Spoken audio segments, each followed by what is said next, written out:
digital switchover. And part of what EBC started by doing is setting the regulatory framework, which many of us may know. There's now a separation of function between the broadcast content provider and the signal distributor. And so it has not gotten to some of us, but with time, we'll be asked to stop transmitting and go onto the platform of the signal distributors. And for now in Nigeria, we have 2 signal distributors.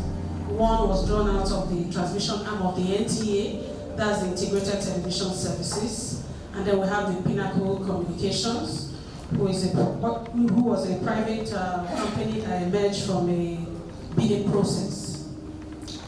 So we started, and part of also the licensing framework we've done too is to ensure that the boxes that will be used, because we know most of the television we use right now in Nigeria are actually analog. And so the question will be, do we throw away all the analog television sets, including the LED ones that we use at home? No, that's why we now have the introduction of the set-top box. And part of the transmission, the policy process for the transition is to ensure local manufacture of set-top boxes. That was why APC authorized about 13 set-top box manufacturers to manufacture boxes locally, and some of them have established plants in Nigeria. And we also know that, like Engineer Amana have alluded to, one of the things that have been introduced in the Nigerian DSO process is the issue of conditional access, and that was actually put to protect the investment of set-top box manufacturers. And also, the introduction of conditional access system is what has informed what he was sharing about DAF, digital access fee, which, if we're able to catch it to the vision, that is capable of generating a lot of revenues that could help with improving content production in the digital era. So I trust we came to that.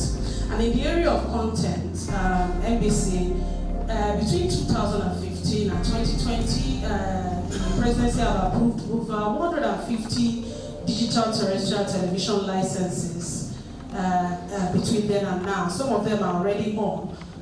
We started the pilot process in Jos Plateau State in 2016, and the difference there is that homes that were usually getting stations like NTA Jos and PRTV, they started enjoying about 15 channels on the free TV platform, and now we've moved up to over 30 channels can receive it. That's the ordinary low-income earners, and I must say that the main people that the digital switchover is targeted at, we know we have about over 20,000 television households. As we have a little niche of them have been occupied by the pay TV platform where people are already accessing digital TV.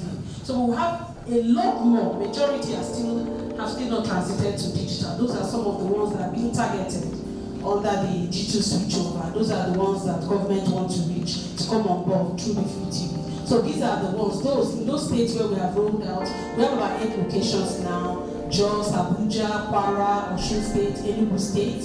We're also in Kaduna, Enugu, and then in April we went to Lagos and Kano, and already there's digital signal in Rivers State.